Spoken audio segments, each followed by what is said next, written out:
अस्सलाम वालेकुम। Doctor Salan is here with another video.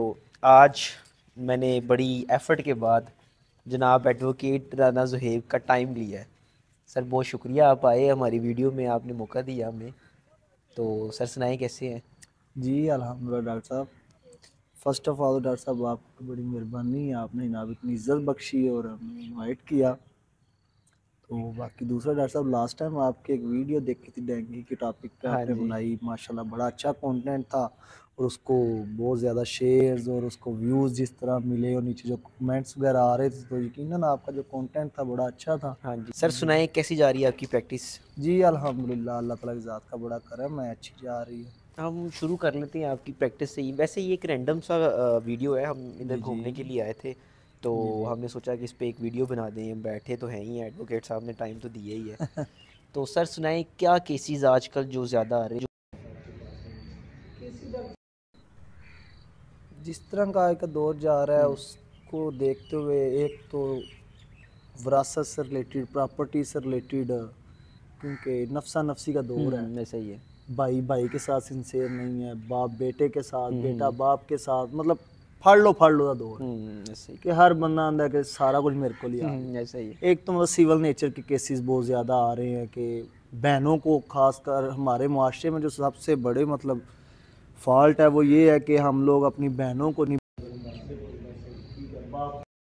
बार बहनें अपने अपने घरों में चली जाती हैं। हम इस चीज़ को भूल जाते हैं कि किसके कैसे माशी हालात हैं, क्या हो रहा है क्या नहीं।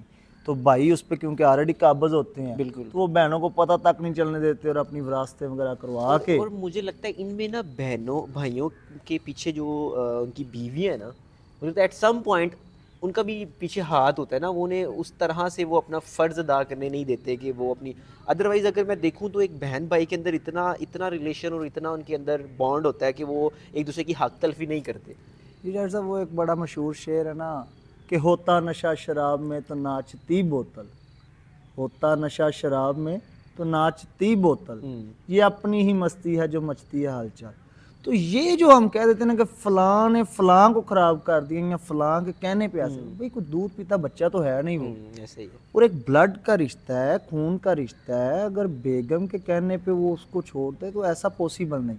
ये जब तक आपके अपने अंदर लालच नहीं ना आता तब तक कोई किसी को वर्गला नहीं सकता और उससे मतलब वो कता तलकी नहीं करने में मजबूर ऐसा ही है, करता। बिल्कुल, ये बड़ी अच्छी एक्चुअली तो ये बात है। लालच है। जब तक लालच इंसान के अंदर पाया जाता है फिर उसकी आंखों के आगे एक पट्टी आ जाती ऐसा है, ही है। फिर ना उसको बहन नजर आती है, ना भाई नजर आता है, ना उसके किए एहसान नजर आते हैं। ऐसे ही तो है। इस चीज़ को देखते हुए को उसे यही होता है कि मेरा कब्जा है, मैं चोरी हैं तो मेरे को हम किसी और को जावे। बिल्कुल। एक्चुअली आज के दौर में हम नहीं चाहते कि जिस स्टेज पे मैं हूँ मेरे साथ वाला भी कुछ स्टेज पे आए। हम चाहते हैं कि वो सारी ज़िंदगी हमारे आगे ऐसे ही रहे। ऐसा ही है, चाहे वो हमारी बहन ही क्यों नहीं है। बिल्कुल।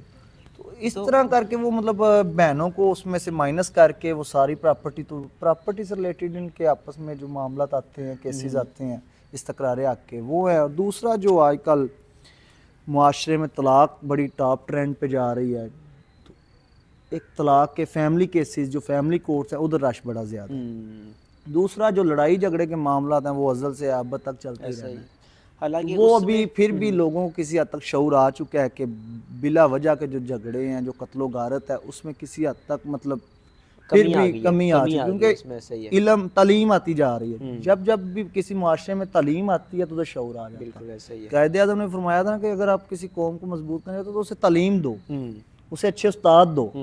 तो शऊर बड़ा ज़रूरी है। जब भी कोई कौम बनती है शऊर से बनती है। अब हमारी कौम में शऊर आना शुरू हो गया है, नस्लें जो आगे आने वाली नस्लें वो पढ़ रही हैं, तालीम की तरफ जा, तो वो बजाय इसके कि हाथों से लड़ने के बजाय कलम की तरफ आ रहे हैं। बिल्कुल ठीक है, अपना हक कोर्ट से मांग रहे हैं। तो ये ये सारा सिलसिला वाकई इस पे अगर देखा जाए ना तो लड़ाई जब होती है, ठीक है, तो लड़ाई होने के बाद सबसे पहले तो ऑब्वियसली अगर कोई इंजरी है, कोई चोट वगैरह लगी है, तो उसमें तो डॉक्टर की पहले आएगी ना, पहले तो सारी बात डॉक्टर है, उसको आपकी देखेगा। तो अपनी फील्ड है, इसमें हाँ, आपको तो बेहतर उसमें पता मैं है बताता सारी चलूँ नॉलेज। कि जब वो हॉस्पिटल में हमारे पास आते हैं ना, यकीन करें एज अ डॉक्टर, मतलब हम अक्सर बैठे होते हैं ना, तो हम जब एक लड़ाई देखते हैं ना तो गुस्सा सिर्फ भी आता पछतावा, है। सिर्फ पछतावा बचता है उनके ऐसा ही पास है, और एक गुस्सा भी आता है कि यार देखो ये तो लड़के आए हैं ना, और जो मरीज वहाँ पड़ा हुआ है बेचारा जेन्युइन मरीज है, जो जेन्युइन सिक मरीज है, उसको अब इग्नोर करेंगे हम? ऑब्वियसली ये भी अब अगर कुछ ज़्यादा चोट गहरी लगी है तो ये भी एक मरीज, सीरियस मरीज है, तो उसको छोड़ के हमें फिर इसको देखना पड़ेगा। झगड़े की परेशानी और ऊपर से मतलब जाकर उधर भी बर्डनाइज करना हॉस्पिटल को और खुद भी परेशान होना बहुत ज़्यादा। और एमएलसी नहीं इतनी जल्दी बनती ना, फिर वो आते हैं, पुलिस आती है, साथ में एक मेडिकल ऑफिसर होता है एमएलसी जो पिक्चर्स वगैरह लेके वो सारा करता है। तो मैं उस टाइम अगर उससे किसी से पूछूँ ना कि यार अगर मैं तुम्हें कहूँ कि तुम माजी में जाओ और चीज़ें कुछ बेहतर करो, तो मुझे लगता है वो कहेगा कि यार मैं ये लड़ाई ना लड़ता जिसकी वजह से आज मुझे इस हॉस्पिटल में आना पड़ा है। डॉक्टर साहब इसी में मुझे एक वाकया याद आ गया। एक बुजुर्ग थे, उनके कुछ दोस्त थे सिख, उनसे एक मर्डर हो गया। मर्डर के बाद ट्रायल चला, ट्रायल चलने के बाद जो फैसला हुआ उसको सजाए मौत का फैसला सुना दिया। उनका बेटा लिखता है वाकया ना, वो जो बुजुर्ग मिलने गए ना वो सिख को, उनका बेटा जो है वो अपनी किताब में वो वाकया लिखता है, लफ्ज़ काश उसका मौजू रख के ना वो वाकया सारा लिखता है।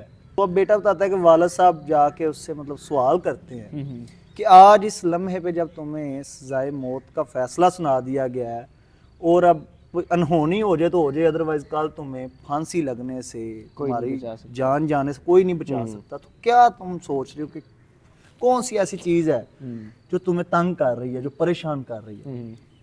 वो कहता है कि सिर्फ एक लफ्ज़। अब्बा जी ने पूछा कि क्या?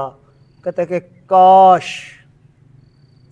काश उस लम्हे चंद सेकंड या चंद मिनट के लिए मैं अपने गुस्से को पी जाता, कंट्रोल कर जाता। बिल्कुल बिल्कुल। तो आज मैं इस कश्मकश में और इस घड़ी पे ना आता। कि गम की हर चीज की ना चंद सेकंड चंद मिनट उम्र। बिल्कुल ऐसे। बिल्कुल आप गुस्से में ना आप खामोश हो जाए। ऐसा ही है। बल्कि ਤੁਹਾਡਾ ਤਾਂ ਜਨਾਬ ਤਰੀਕਾ ਕਰ ਹੀ ਹੈ, ਅਸੀਂ ਤੁਹਾਡੇ ਤੋਂ ਬੜਾ ਲਰਨ ਕੀਤਾ ਹੈ ਕਿ ਤੁਸੀਂ ਤੇ ਆਪ ਇਸ ਚੀਜ਼ ਤੇ ਅਮਲੀ ਤੌਰ ਤੇ ਮਤਲਬ ਅਮਲ ਕਰ ਦਿਓ। ਮੈਂ ਮੇਰੀ ਤੁਹਾਡੀ ਬੜੀ ਪੁਰਾਣੀ ਦੋਸਤੀ, ਜਦ ਮੇਰੀ ਤੁਹਾਡੀ ਬੜੀ ਪੁਰਾਣੀ ਦੋਸਤੀ, ਮਤਲਬ ਮੈਂ ਤਾਂ ਬਚਪਨ ਤੋਂ ਦੇਖਦਾ ਆ ਰਿਹਾ ਕਿ ਤੁਹਾਨੂੰ ਕੋਈ ਅਮਲ ਨਾ ਪਸੰਦ ਆ ਰਿਹਾ ਜਾਂ ਤੁਹਾਡੀ ਪੇਸ਼ ਨਹੀਂ ਨਾ ਜਾ ਰਹੀ, ਤੁਸੀਂ ਖਾਮੋਸ਼ ਹੋ जाते हो।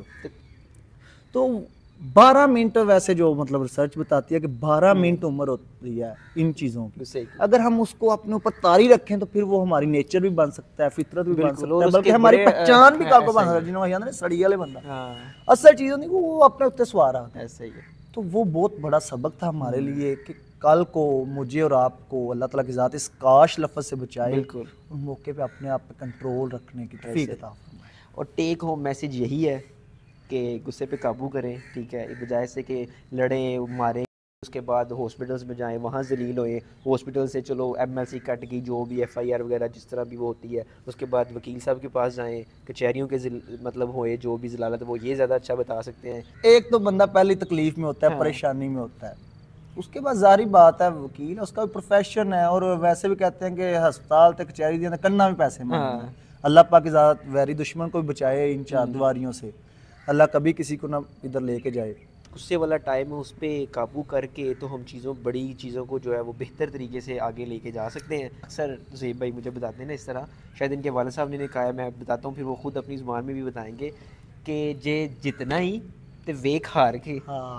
तो लड़ाई टाइम आप पीछे हट जाए यार, ठीक है, तूने बोल लिया ना, तूने 2 गाली निकाली यार, ठीक है यार, तू कहता है। डॉक्टर साहब ये मेरा आजमोदा हुआ है, वालिद साहब मतलब मुझे अक्सर कहते हैं उनका पुत्र जो जितना ही हार ना सीख, और ये बहुत बड़ी बात है। जब तक आपने झुकना नहीं ना, तब तक कुछ भी नहीं। तो ये जहां तक भी मामला को हम तूल देते हैं उसमें वजह आई है कि ले मैं जाऊं, तो वो वाकया नहीं था कि हजरत हसन अलैहिस्सलाम और हजरत हुसैन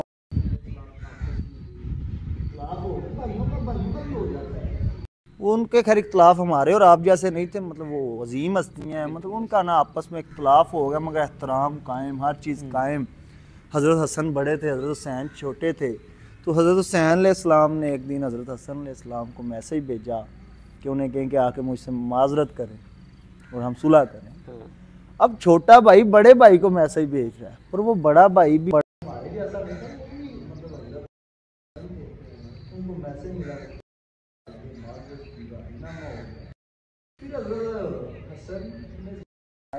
यार तुम छोटा हो कि मैनू मतलब बुलाया है, तो क्या इसमें मतलब लॉजिक है?